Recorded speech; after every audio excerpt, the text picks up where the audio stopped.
Olá pessoal, tudo bem? Aqui quem fala é o professor Balto Fernandes e hoje nós vamos dar sequência ao nosso curso de ondulatória. Vamos apresentar hoje os fenômenos ondulatórios, que são eles: reflexão, refração, difração, interferência e polarização, ok? Então, os tópicos que iremos estudar na aula de hoje serão os tópicos relacionados a cada fenômeno: reflexão, refração, difração, interferência e, por último, polarização. Lembrando que existem 7 fenômenos ondulatórios estudados na ondulatória, certo? Então, mais na frente iremos apresentar os outros 2, que seriam ressonância e efeito Doppler, tá bom? Vamos lá então. Vamos falar da reflexão, certo? Pessoal, a reflexão é associado a uma onda incidir em uma superfície e voltar para o mesmo meio que se propagava anteriormente, certo? Bem, então, como a onda não muda de meio, tanto a velocidade quanto o comprimento de onda da onda permanecem inalterados, certo? Então essa é a característica marcante aí da reflexão. Velocidade, comprimento de onda inalterados.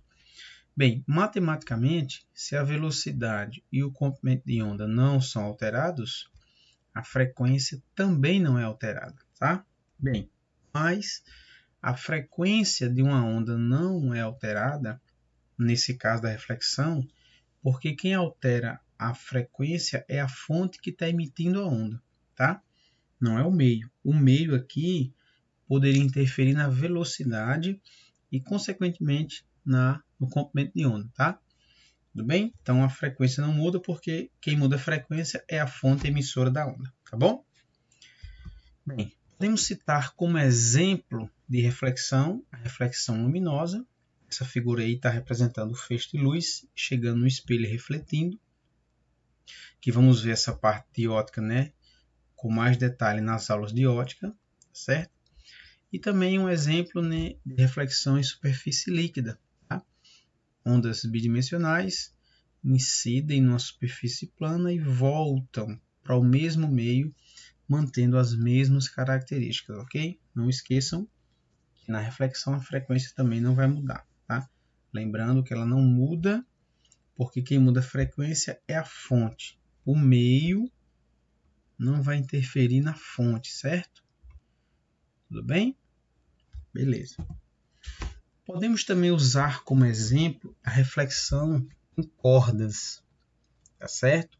Nesse caso, uma das extremidades pode estar fixa ou livre. Vamos ver aqui a diferença, certo? Bem, nessa primeira figura, nós temos aqui a extremidade livre, tá? Que poderia ser uma corda presa a uma argola, que ela pode se mover livremente. Nesse caso, pessoal, observe na figura que está chegando uma crista. Essa crista vai fazer essa argola, né, sofrer uma elevação, acompanhando a vibração do meio. Depois essa corda vai fazer um movimento de retorno, de modo que a onda chega e está voltando. Veja que está chegando uma crista e está voltando uma crista. Ou seja, quando a extremidade não for fixa, ou seja, se for livre, a gente diz que a reflexão é sem inversão de fase. Isso quer dizer o quê? Chega a crista, volta a crista. Se chegasse um vale, ia voltar um vale, certo? Mas se a extremidade for fixa, for presa, aí veja o que acontece, tá? A onda chega, como a extremidade está presa, a corda aqui no caso vai aplicar uma força na extremidade. Toda ação tem uma reação, a extremidade aplica uma força contrária. Então o que vai acontecer? No caso aqui chegou uma crista, está voltando um vale. Ou seja, A reflexão agora é com inversão de fase. Então, com extremidade fixa, o que acontece é inversão de fase, ou seja, chegou crista, volta vale. Se chegar um vale, volta uma crista, certo? Então, para ilustrar essas duas possibilidades, trouxe aqui novamente nossa simulação do FET. Eu vou só localizar aqui para a gente mostrar, tá bom? Tem um link aí, caso vocês queiram ver a simulação mais vezes, para fixar ainda mais, então é só acessar o link. Eu vou colocar também um link na descrição do vídeo, para vocês terem também como acessar mais rápido. Vamos localizar aqui a simulação de ondas. Só um instante. Chegou aqui. Vamos lá então. Então aqui é o nosso simulador, vou deixar o oscilador, tá? Deixar mais lento, reduzir aqui o amortecimento, ok? E aqui já está a extremidade fixa. Então eu vou reiniciar para vocês verem. Tá aqui, ó, o pulso chegando, né? Veja que está chegando uma crista. Quando chegar na extremidade fixa, ele vai aplicar uma força vertical para cima. A reação é a extremidade fixa aplicar uma força vertical para baixo, fazendo com que aconteça uma inversão de fase. Tá? Então veja aqui de novo, mais uma vez. Está chegando uma crista e observe que vai voltar um vale, certo? Muito bem. Veja o que acontece se a extremidade for solta, for livre. Vamos lá, vou reiniciar aqui. Vamos lá, vamos dar reiniciada. Tá aqui, ó, tá chegando uma crista. Aí o pulso sobe, desce e volta a crista também, tá? De novo, observe aqui no instante que está acontecendo. Tá aí, ó. Volta sem inversão de fase, ok? Então, só para ilustrar, simulação de reflexão de pulsos. Vamos voltar para a nossa apresentação? Bem, isso é reflexão, tá? O segundo fenômeno é a refração. Pessoal, refração está associado à mudança de meio, tá? Então, a refração é um fenômeno ondulatório no qual uma onda, ao incidir em uma superfície que separa dois meios, sofre mudança no meio. Se tem mudança no meio, o que vai acontecer é uma mudança na velocidade da onda. Aí, se a velocidade da onda muda, o comprimento de onda também muda. Então, esse é o detalhe da refração de ondas. Como acontece mudança de meio, tanto a velocidade quanto o comprimento de onda muda. Mais uma vez aqui, pessoal, a frequência da onda não sofre alteração. Por quê? Mais uma vez, quem pode mudar a frequência de uma onda é uma fonte, tá certo? Não é o meio. Então, o detalhe é bem simples, ó, tá? Eu trouxe aqui mais uma vez o exemplo da refração de ondas luminosas, tá? Na figura aqui nós temos a indicação de meio 1 e meio 2, a superfície S, e um feixe representando a luz com a velocidade no meio 1 e uma velocidade no meio 2. Na primeira figura, veja que o feixe passou direto, né? Não teve mudança de direção. Já na figura 2, ocorreu uma mudança de direção, tá? Vamos discutir isso melhor lá na parte de ótica, certo? Tudo bem? Mas nas duas figuras aqui está acontecendo a refração, tá bom? Bem, lembrando, né, que a frequência não muda. Frequência é a razão da velocidade sobre o comprimento de onda.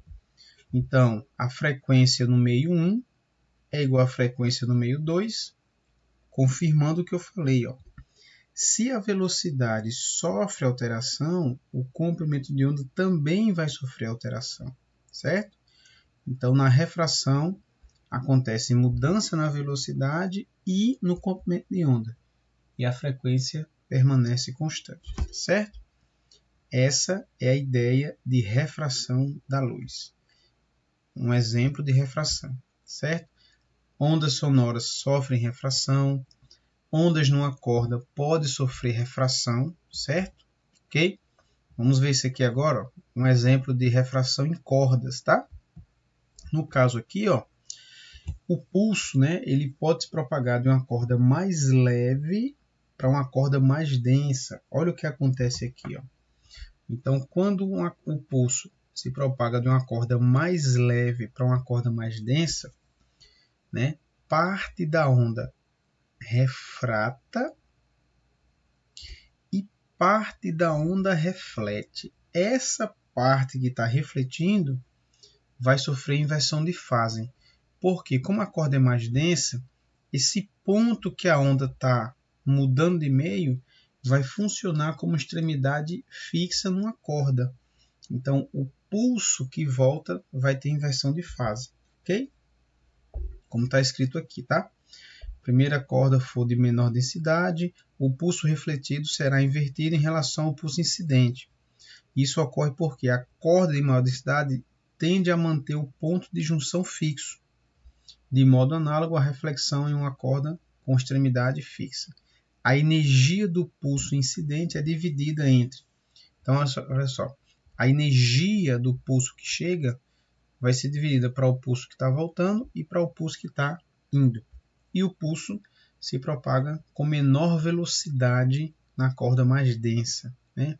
Tudo bem? Se for o contrário, da corda mais densa para a corda mais leve, veja o que acontece, ó. Agora, o pulso refratado,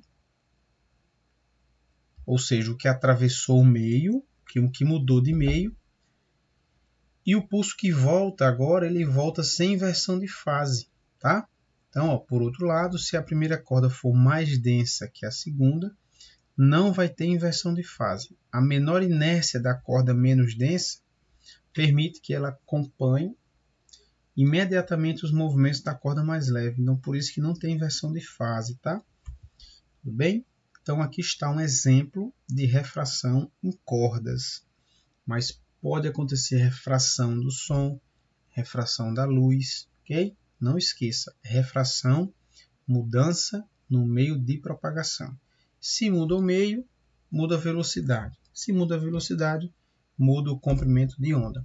A frequência permanece constante, tá bom? Vamos para o terceiro fenômeno, interferência, certo? O que vem a ser interferência, certo, pessoal? Bem, a interferência é um fenômeno ondulatório no qual ocorre uma superposição, tá? Entenda-se superposição como, no senso comum, encontro de ondas, tá? Eu trouxe aqui uma simulação bem simples, certo? Dois pulsos, quando se encontram, no caso aqui duas cristas, veja que no encontro é como se tivesse uma crista maior. Tá vendo? Ó? Uma coisa interessante nessa simulação, vocês devem ter percebido que, vamos dizer aqui que aqui eu tenho o pulso da direita e aqui eu tenho o pulso da esquerda. Vejam que os pulsos, eles, após o encontro, continuam como se nada tivesse acontecido. Tá? Isso é um ponto marcante da interferência, certo, pessoal? A interferência é um fenômeno local. Isso quer dizer que, após o encontro, as características de ambas as ondas permanecem inalteradas. Amplitude, velocidade, frequência, comprimento de onda, tá certo? Então isso é importante. Interferência é o encontro de ondas. Após o encontro, elas continuam como se nada tivesse acontecido, tá? Ou seja, uma onda não vai anular a outra onda, certo? Aqui, ó. Elas continuam como se nada tivesse acontecido, tá bom? Bem, a interferência ela pode ser construtiva. Quando que a interferência vai ser construtiva? quando você tem um encontro de duas cristas ou dois vales. No caso aqui da ilustração, eu tenho duas cristas, que é o mesmo caso da simulação, né? Quando elas se encontram, há uma soma da amplitude parcial de cada uma, mas depois do encontro, elas continuam como se nada tivesse acontecido, certo? Então aqui eu chamei de D a amplitude resultante, que seria isso aqui, ó, que seria a distância total após o encontro. E D1 pode ser aqui, ó, por exemplo, a amplitude dessa onda, e o D2 a amplitude dessa aqui, tá? Então a amplitude resultante é a soma, certo? Das duas amplitudes parciais. A interferência ela pode ser destrutiva, tá? Quando que ela vai ser destrutiva? Quando você tiver uma crista e um vale, ok? Bem, a destrutiva, no caso aqui, ó, da figura, nós temos a crista e o vale. Observem que as amplitudes não são iguais. Por isso que o resultado, após o resultado no encontro, prevalece para aquela onda que tiver maior amplitude, tá? Mas, mesmo assim, após o encontro, as ondas continuam a sua propagação como se nada tivesse acontecido, certo? Então, como eu falei para vocês, ó, a interferência destrutiva ela pode ser total. Quando que ela vai ser total? Quando tiver crista e vale com a mesma amplitude, ou seja, a amplitude resultante vai dar zero. Então, esse ponto P não vai sofrer deslocamento. E a interferência destrutiva ela pode ser parcial, ou seja, que é o caso anterior. As amplitudes são diferentes, prevalece a amplitude maior no encontro, tá bom? Muito bem. Isso é a interferência. Todas as ondas sofrem interferência. Seja ela ondas em corda, ondas sonoras, ondas luminosas, ondas em mola, superfície líquida, todas as ondas sofrem interferência. E nós vamos ter a interferência construtiva, se eu tiver encontro de crista mais crista, ou vale mais vale, e a interferência destrutiva, se for uma crista com um vale. Tá bom? Aí está as características da interferência. Quarto fenômeno, está quase chegando ao final, é a difração, certo, pessoal? A difração é uma capacidade que uma onda apresenta para contornar obstáculos ou atravessar uma fenda. Isso mesmo, certo? Você está na sua casa, chega uma pessoa fora, fala com você, você escuta o som, mas não consegue ver a pessoa. Então, o fato de você escutar o som, e o som sendo uma onda mecânica, o som ele contornou o muro, ou seja, o som ele difratou, certo? Muito bem. Uma coisa importante, certo? Para uma onda contornar um obstáculo ou atravessar uma fenda, a ordem de grandeza do seu comprimento de onda deve ser igual ou maior que a ordem de grandeza das dimensões do obstáculo. Então, não é qualquer onda que vai sofrer difração, certo? É o caso do exemplo anterior. Você escuta uma pessoa falar, mas não vê a pessoa. Ou seja, o som conseguiu difratar o muro, mas a luz não conseguiu difratar. Quando não consegue difratar, o que acontece? Reflexão, tá bom?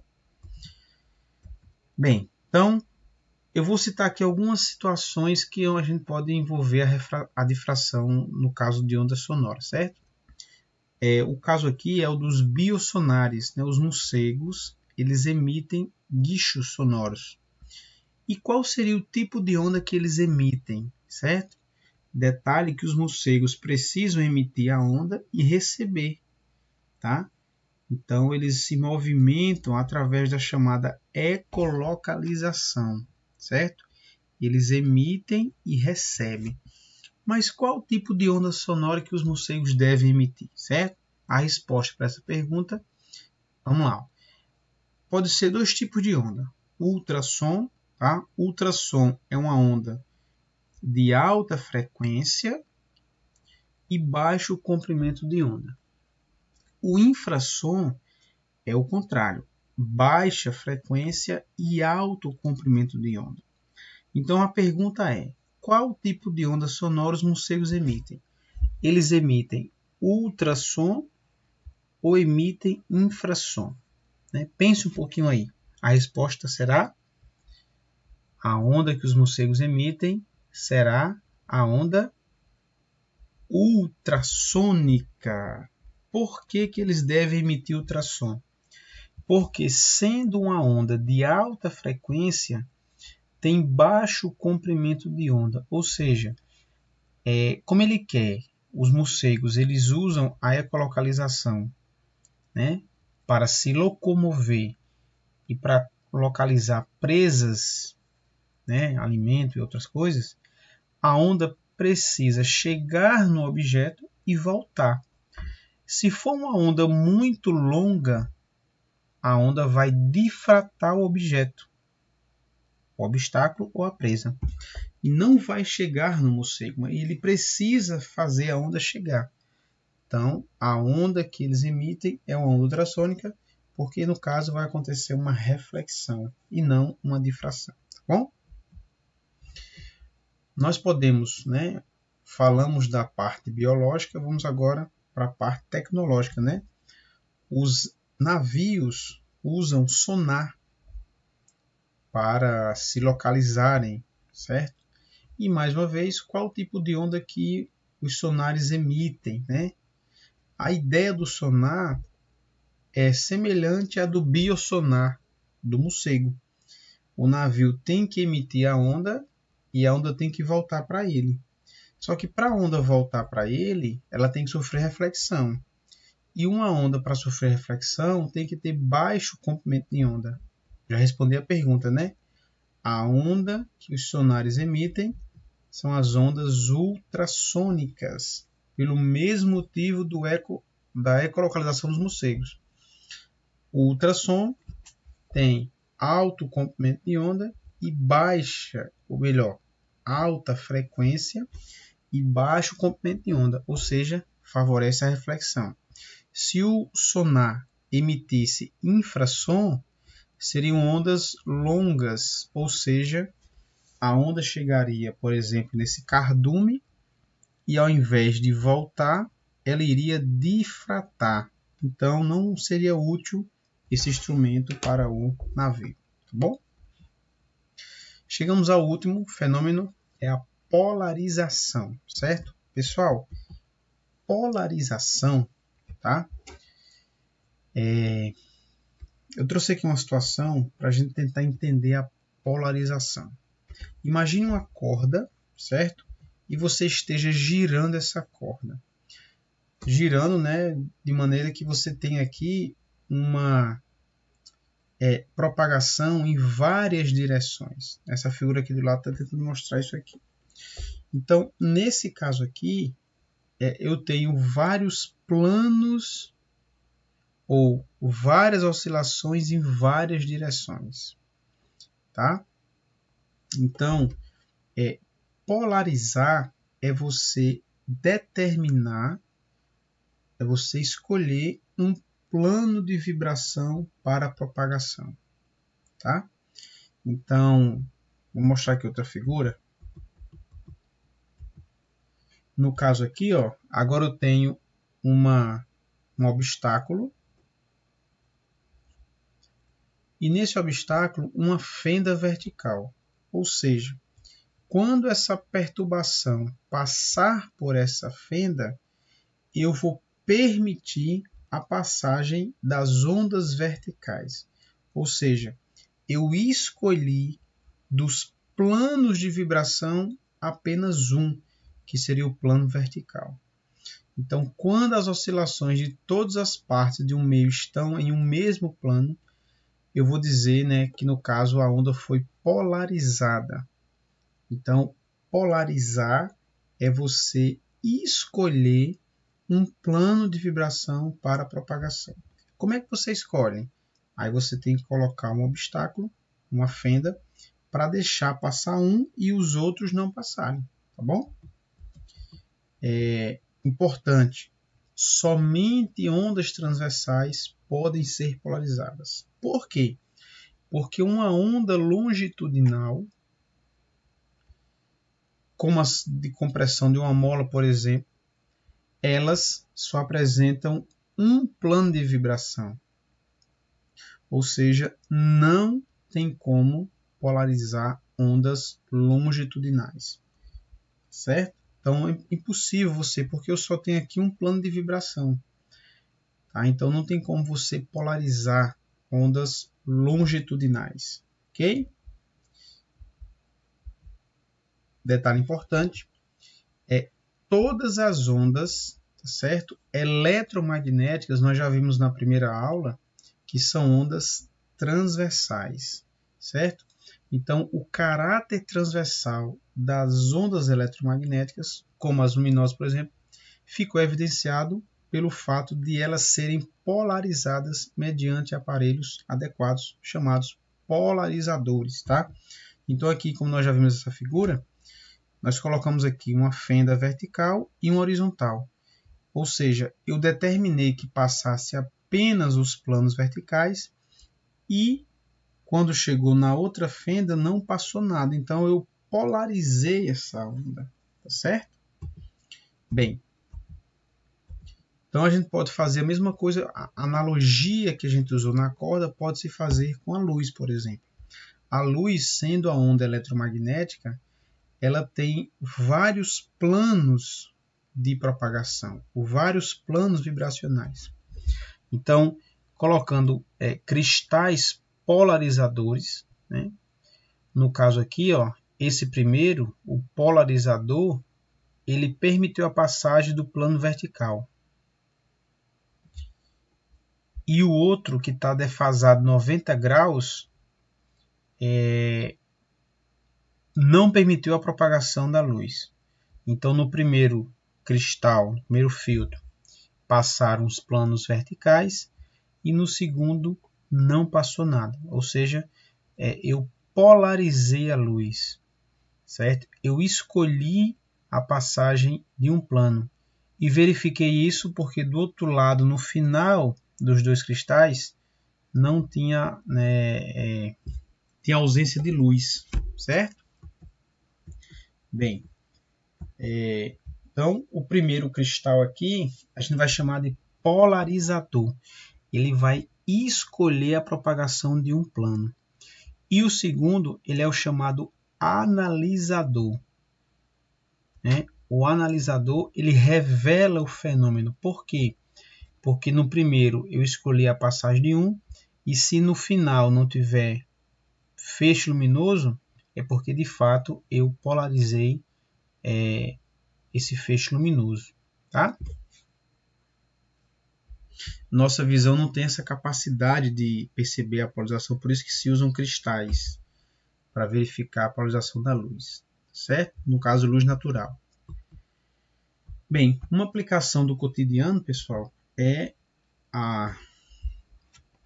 alguns óculos, né, tem lentes, algumas lentes são lentes que polariza, lentes polaroides, né?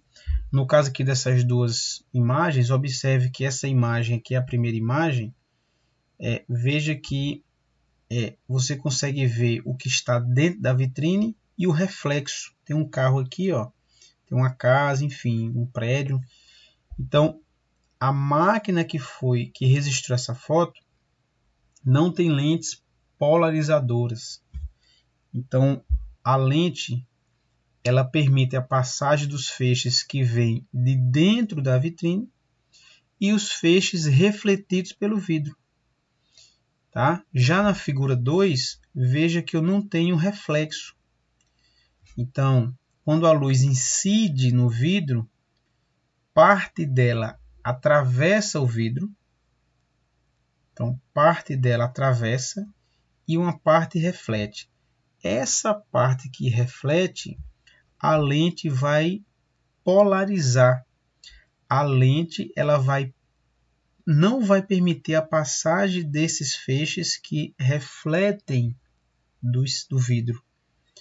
E a lente vai permitir apenas a passagem dos feixes que incidem nos objetos da vitrine e refletem, né? Bate, reflete e atravessa. Então, é isso que está associado a lentes, né? A filtros polaroides. Eles permitem a passagem de uma parte da luz e bloqueiam a passagem da outra parte. Essa parte que passa, no caso aqui, é a parte que vem da vitrine, e a parte que ele bloqueia é o reflexo do vidro. Ok? Bem, então, com isso a gente finaliza mais uma videoaula de ondas, tá? Espero que vocês tenham compreendido, né, esses 5 fenômenos ondulatórios, cada um com as suas características, ok? Se você gostou dessa videoaula aí, deixa o seu joinha, deixa lá um comentário na descrição do vídeo e no mais é isso, tá? Nos vemos na nossa próxima videoaula. Um abraço e até logo.